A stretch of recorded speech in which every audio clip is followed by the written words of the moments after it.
Good morning. आप लोगों को स्वागत है लाइव ऑनलाइन क्लासेज में।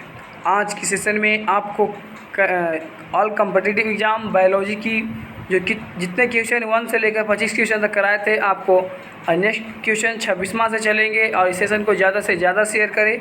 चैनल पे नए हो, चैनल को सब्सक्राइब करके बेल आइकन को प्रेस कर लेना।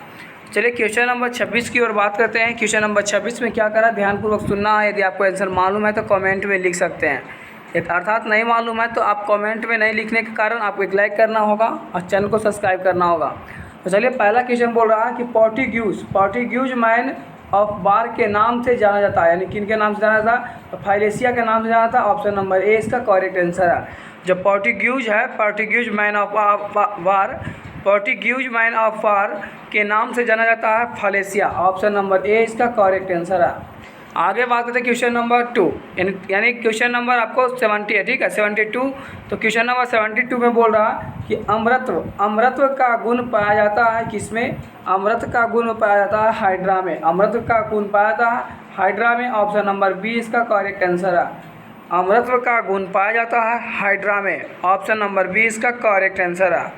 क्वेश्चन नंबर आपको 28 में चलते हैं। 28 में बोल रहा कि चिपटे कर्मियों, ठीक है, चिपटे कर्मियों को किस संघ के अंतर्गत रखा गया है? किस अंतर्गत में रखा गया है? तो आपको प्लेटिहेनियम धीज को, ठीक है, हेमनिधिज को रखा गया है। कहाँ रखा गया? प्लेटिहेमनिधिज को रखा गया। ऑप्शन नंबर ए इसका करेक्ट आंसर है। आगे बात करते हैं क्वेश्चन नंबर 29 बोल रहा फीता कृमि किस संघ के एक महत्वपूर्ण प्राणी है? जो फीता कृमि है वो किस संघ का एक महत्वपूर्ण प्राणी है? तो आपको प्लेटिहेमनिथिज की प्राणी है, ठीक है, हेमनिथिज की प्राणी है। ऑप्शन नंबर डी इसका करेक्ट आंसर हो जाएगा। आगे बात करते हैं क्वेश्चन नंबर 30 में बोल रहा है आपका क्वेश्चन है निम्न में से कौन सा मानव मात्र के लिए उपयोगी नहीं है?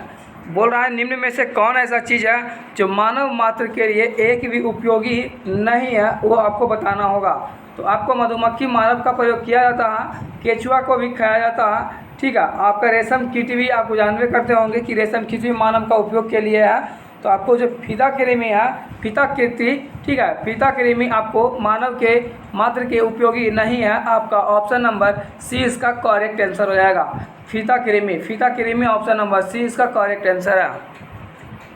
क्वेश्चन नंबर 31, निम्न में से किसके अधपके मांस खाने से फीता कृमि मनुष्य की आंत में पहुंचता है? निम्न में से कौन सा ऐसा पशु है जो अधपके मांस खाने से फीता कृमि मनुष्य की आंत में पहुंचता है? सूअर। क्या खाने से? सूअर को खाने से फीता कृमि मनुष्य के आंत में पहुंच जाता है। ऑप्शन नंबर डी इसका करेक्ट आंसर है। आगे बात करते हैं क्वेश्चन नंबर 32 में बोल रहा है जो आपका गोल कृमि, ठीक है, गोल कृमि या सूत्र कृमि को किस संघ के अंतर्गत रखा गया है? गोल कृमि या सूत्र कृमि को किस संघ के अंतर्गत में रखा गया? तो निमैथेलिज, ठीक है, निज के अंदर रखा गया है। किसके रखा गया अंदर? तो निमैथेलिज के अंदर रखा गया। ऑप्शन नंबर बी इसका करेक्ट आंसर है। तो आप इस सेशन को ज़्यादा से ज़्यादा शेयर करें ताकि आपको मॉर्निंग में करेंट अफेयर नहीं बल्कि आपकी बायोलॉजी कराई जाती है और शाम में आपको 50 क्वेश्चन करेंट अफेयर प्रत्येक दिन कराई जाती है। तो इस सेशन को भी जल्द से जल्द ज्वाइन करवाएं और उस सेशन में जल्द से जल्द ज्वाइन करवाएं और चैनल को सब्सक्राइब करके बेल आइकन को प्रेस कर ले यदि नहीं आप नए हो तो। क्वेश्चन नंबर 33 में बोल रहा है आपका 33 में बोल रहा है कि एस्कैरिस द्वारा मनुष्य में कौन सा रोग उत्पन्न होता है? एस्कैरिस द्वारा मनुष्य में कौन सा रोग उत्पन्न होता है? तो एस्कैरिसिस होता है, ठीक है, एस्कैरिसिस होता है। ऑप्शन नंबर बी इसका करेक्ट आंसर है। क्वेश्चन नंबर 34 में बात करते हैं कि फाइलेरिया नामक रोग उत्पन्न किससे होता है? तो आपको आंसर में सही जवाब उत्तर देना होगा कि जो फाइलेरिया नामक रोग होता है वो आपको बुचुरिया, ठीक है, बुचुरिया वेनक्राफ्टी द्वारा होता है। बुचुरिया वेनक्राफ्टी द्वारा होता है। ऑप्शन नंबर बी इसका करेक्ट आंसर है। जो फाइलेरिया का बीमारी होता है, नामक रोग उत्पन्न होता है, वो बुचेरिया वेनक्राफ्टी द्वारा होता है। आगे बात करते हैं क्वेश्चन नंबर 35 बोल रहा एस्कैरिस, एस्कैरिस पाया जाता है किसमें? एस्कैरिस पाया जाता है मनुष्य की आंत में, मनुष्य की आंत में एस्कैरिस पाई जाती है। ऑप्शन नंबर ए इसका करेक्ट आंसर है। आगे बात करते हैं क्वेश्चन नंबर 36। फेरिटीमा, फेरिटीमा पोस्थुमा निम्न में से किसका वैज्ञानिक नाम है? फेरिटीमा पोस्थुमा निम्न में से किसका वैज्ञानिक नाम है? तो केचुआ का वैज्ञानिक नाम है। किसका नाम है? केचुआ। ऑप्शन नंबर सी आपका केचुआ, ऑप्शन नंबर सी इसका केचुआ आ जाएगा। आगे बात करते हैं क्वेश्चन नंबर 37 बोल रहा केचुआ में कौन सा रक्त, केचुआ में कौन सा रक्त वर्णक उपस्थित होता है? केचुआ में कौन सा रक्त वर्णक उपस्थित होता है? तो हीमोग्लोबिन होता है। किसमें होता है? हीमोग्लोबिन का, हीमोग्लोबिन ऑप्शन नंबर सी इसका करेक्ट आंसर है। आगे बात करते हैं क्वेश्चन नंबर 38 में बोल रहा केचुआ कृषकों का, केचुआ कृषकों का परम मित्र होता है। क्यों होता है? केचुओं का जो केचुआ है वो कृषकों का परम मित्र होता है। क्यों? क्योंकि ज़मीन को जो छिद्र युक्त बनाकर मृदा में O2 की मात्रा यानी O2 की मात्रा बढ़ा देती है। जो ज़मीन है ना, ज़मीन को छेद कर कर अंदर बनाई जाती है मृदा को, वहाँ O2 की मात्रा क्या करती है? बढ़ा दी जाती है। इसीलिए ज़मीन का जो छिद्र है जो केचुआ से ज़्यादा परम मित्र होता है। ऑप्शन नंबर बी इसका करेक्ट आंसर हो जाएगा। आगे बात करते हैं क्वेश्चन नंबर 39 बोल रहा है केचुओं में कितनी आंखें होती है? आपको एसएससी 1999 में पूछा हुआ केचुओं में कितनी आंखें होती है? कोई नेत्र नहीं होता है, ये आपको मालूम होगा। Option number D correct answer है। केचुए में कितने आंखें होती है? तो कोई नेत्र नहीं होता है। ठीक है, आंखें पूछे ही तो आंखें में कोई नेत्र नहीं होती है। ऑप्शन नंबर डी इसका करेक्ट आंसर है। आगे बात करते हैं क्वेश्चन नंबर 40।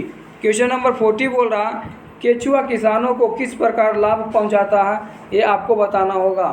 तो केचुआ ने भूमि को पोलियो करके लाभ पहुंचाता है। केचुआ ने किसानों को भूमि को पोली करके लाभ पहुंचाती है। ऑप्शन नंबर डी इसका करेक्ट आंसर हो जाएगा।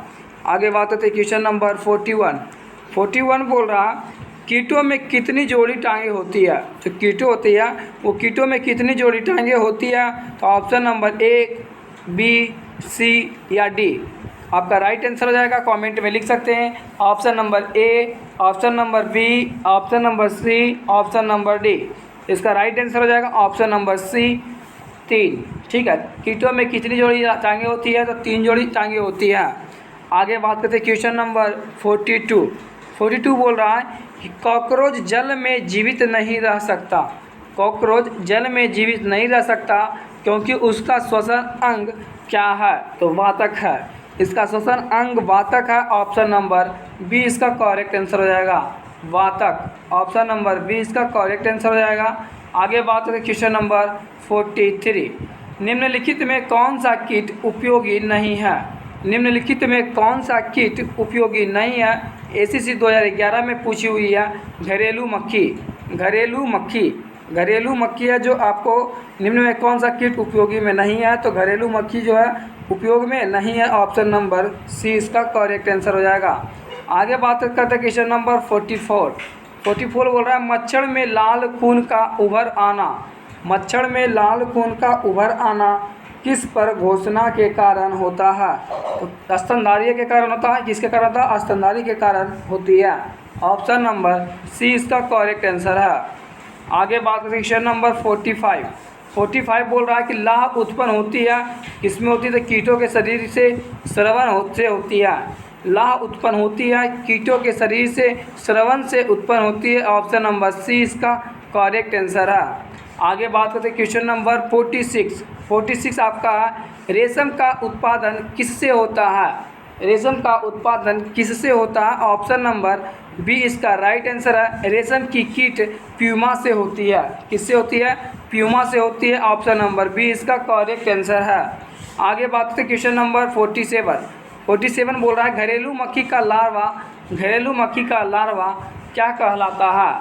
घरेलू मक्खी का लार्वा मैंगोट कहलाता है। घरेलू मक्खी का लार्वा मैंगोट कहा जाता है। ऑप्शन नंबर सी इसका करेक्ट आंसर है। आगे बात करते हैं क्वेश्चन नंबर 48 बोल रहा है जो बिच्छू का विष कहाँ पर होता है? एसएससी 1999 में पूछी हुई है। कि बिच्छू का जो विष होती है वो कहाँ पर होता है, तो डंक में होता है। कहाँ होता है, डंक में होता है। आपको ऑप्शन नंबर डी इसका राइट आंसर हो जाएगा। आगे बात करते हैं क्वेश्चन नंबर 49। तितली की आंखें रात में क्यों चमकती है। तो तितली की आंखें होती है वो रात में चमकती है, इसलिए चमकती है कि वो टैपिटम लुइडम, ठीक है, लूसीडम, टैपिटम लूसीडम के कारण चमकती है। किसके कारण चमकती है, लैपिटम लूसीडम के कारण चमकती है। ऑप्शन नंबर सी इसका करेक्ट आंसर है। एंड लास्ट क्वेश्चन, आपको यदि आप सेशन को नहीं शेयर किए होंगे, सेशन को ज़्यादा से ज़्यादा शेयर करना होगा। तो आपका लास्ट क्वेश्चन है, निद्रा रोग फैलाती है किससे। निद्रा रोग किससे फैलाती है, तो आपका ऑप्शन नंबर सीसी मक्खी या सैंड फ्लाई, खटमल या जू। तो जो निद्रा रोग फैलाती है सीसी मक्खी से फैलाती है। ऑप्शन नंबर ए इसका करेक्ट आंसर है। एंड आपको लास्ट क्वेश्चन करा दी गई है, तो आप इस सेशन को ज़्यादा से ज़्यादा शेयर करें और एक लाइक कर ले, और चैनल को नए हो तो चैनल को सब्सक्राइब करके बेल आइकन को प्रेस कर ले। फिर मिलते हैं नेक्स्ट क्लास में। जय हिंद, जय भारत।